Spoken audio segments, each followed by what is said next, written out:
불안 가운데 그 가족들과 함께 마지막 예배를 드렸습니다. 얼마나 베들교회를 사랑했던 가정입니까? 우리도 눈물이 나서 예배를 드리면서 울었어요. 근데 예배를 드리는 중에 특수 침대에 누워있던 지수가 칵칵칵 하면서 이 속에서 기침이 쏟아져 나오는데 가끔 그 아이가 그러면 위험한 지경이랍니다. 그런데 그 아빠가 주저하지 않고 그 침대에서 지수를, 벌써 10몇 살이 된 이 아이를 끌어안더니 품에 꼭 끌어안고 등을 두들깁니다. 신비하게 칵칵 하고 숨이 막히고 초킹하던 이 아이가 딱 멈춰버렸어요. 그리고 다시 평화를 찾았습니다. 그리고 이 아빠는 계속 그 아이를 끌어안은 채 또 기도하고 또 말씀 듣고 또 예배했습니다. 그 광경을 바라보는데 목사의 눈이 돼서 그런지 거기 안겨있는 지수, 그 아이를 안고 있는, 십자가가 되어 있는 지수를 안고 있는 그 아빠, 참 그렇게 행복할 수 없는 아빠와 아들이었습니다. 목사의 눈으로 봐서 그런지 바로 거기 아들을 안고 있는 그 아빠의 얼굴에 영광이 하나 가득 피어오르고 있었습니다. 바라만 보고 뒷방에 숨겨놓고 때때로 문 열고 제대로 있는지 바라보는 그 십자가가 아니라 지고 가는 십자가, 품에 안고 걸어가는 십자가, 거기 영광이 있더라고요. 거기 영광이 있어요. 오늘 우리가 이 예배를 드리면서 우리 각자의 사정을 다 알 길은 없지만 우리도 역시 이거 하나는 분명합니다. 중국교회 목사님 한 분이 그 얘기를 하셔서 제가 그다음부터는 목사님들이 모인 자리에서는 그 얘기를 조크 삼아 또 교훈 삼아 해드립니다. 중국교회 목사님 한 분이 목회를 하시다가 너무 한 분 때문에 힘들고 지고 갈 수 없는, 어떻게 감당할 수 없는 십자가 한 분이 계셨답니다. 근데 마침 중국교회 목사님들도 꿈을 꾸시더라고요. 우리 한국교회 목사들처럼. 이미 꿈을 꿨는데 하나님 앞에서 자기가 서 있더랍니다. 그래서 기회가 마침 잘 됐다 싶어서 하나님 앞에, 주여, 내가 저 교인 저분 도저히 감당할 수가 없습니다. 주님이 좀 먼저 데려가 주십시오. 그랬더니 하나님께서 고개를 설레설레 합니다. 그 사람은 나도 감당 못해, 네가 더 오래 데리고 있어, 그랬답니다. 그리고 꿈을 꿨다는 얘기를 듣고 제가 너무 기가 막혀서 목사님들 모인 세미나에서 그 얘기를 했습니다. 몇 년이 지났는데 지난번에 목사님 한 분이 여기 오셨다가 저를 찾아오더니 이 얘기를 하시더라고요. 사실은 제가 그 얘기를 듣고 얼마나 도전을 받았는지, 하나님도 내가 감당 못해, 네가 오래 데리고 있어, 나에게도 그런 분이 계셨는데 내가 그 얘기를 듣고 결심을 했습니다. 내가 지고 가겠다고 결심을 했습니다. 그리고 결심을 하고 교회를 돌아갔는데 얼마 지나지 않아서 그분이 원래 당뇨병을 갖고 계신 분이었는데 당뇨병이 갑자기 심해졌답니다. 다리에도 수술을 받아야 될지 여부, 눈 시신경에도 문제가 오고 음식에 문제가 오고, 그때부터 더 열심히 그분을 지고 그분을 안고 그 십자가를 안고 걸어갔답니다.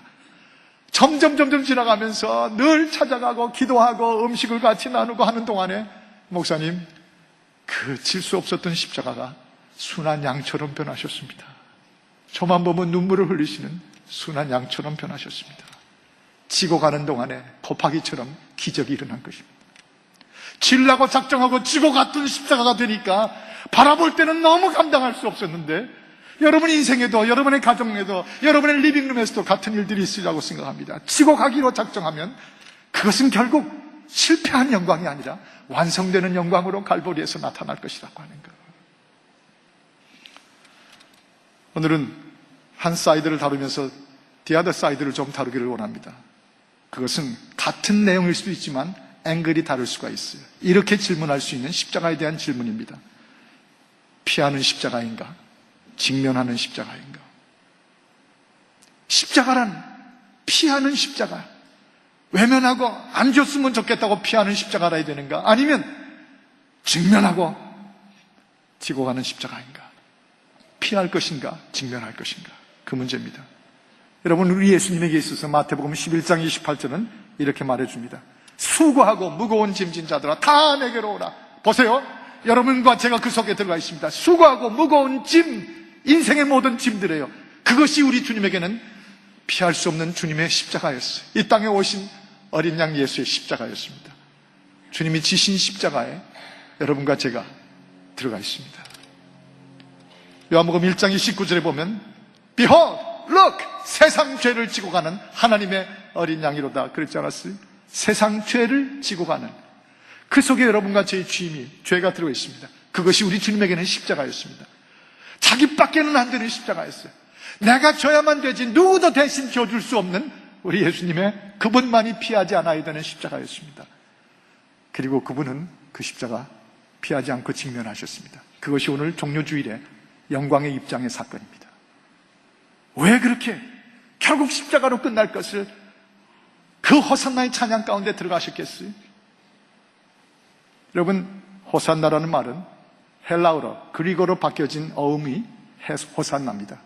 원래 시편 118편에 한번 나오는, 그리고 이 구약 속에 여러 번 인용되는 이 구절은 호샤나라고 하는 히브리 말이에요.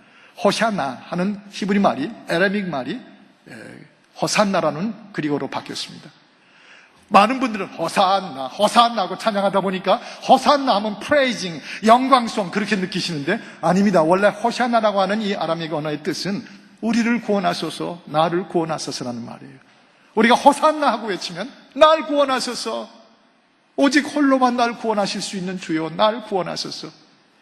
주님께서 예루살렘에 입성하실 때 그 사람들이 뛰어나와서 호산나 호산나 외쳤어요. 그것은 주님이 지셔야 되는 피할 수 없는 십자가였습니다. 그리고 그것을 지심으로 십자가는 영광으로 변할 수 있었습니다. 여러분, 당신의 십자가 뭡니까? 여러분 한 분 한 분의 십자가, 저의 십자가. 오늘날 우리 크리스찬들이 십자가에 대한 많은 감상과 묵상과 그 사모함이 있습니다. 구원의 십자가, 승리의 십자가, 은혜의 십자가, 사랑의 십자가, 용서의 십자가, 다 좋습니다. 다 좋습니다. 십자가 참 아름답고 힘이 있는 것입니다. 그러나 우리 예수님에게 있어서 구원도 승리도 사랑도 은혜도 다 십자가 좋지만, 그러나 먼저 십자가는 이것이라 됐어요. 우리 주님에게 피하지 않은 십자가라야만 됐습니다. 우리 예수님께서 피하는 십자가 해버리셨으면 거기 무슨 사랑과 은혜가 구원이 있습니다. 우리 예수님에게 피하지 않는 십자가, 제일 좋은 십자가였어요.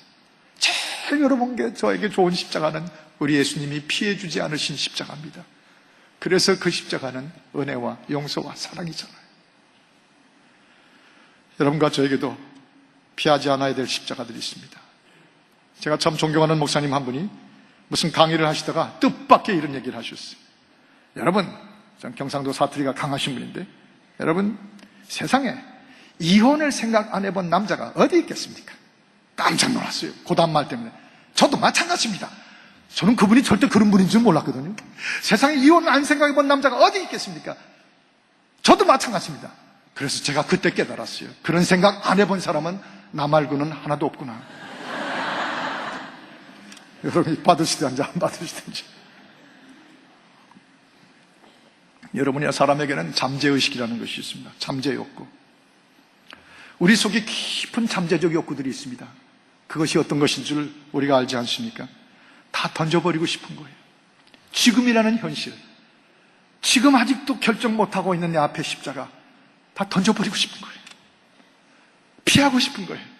아니, 다 던져버리고 완전히 다른 인생을 한번 살아봤으면, 완전히 다른 세팅의 인생을 한번 좀 살아봤으면, 그런 생각들이 그걸 가리켜 잠재적 욕구라고 불러요. 피한다고 지나갑니까?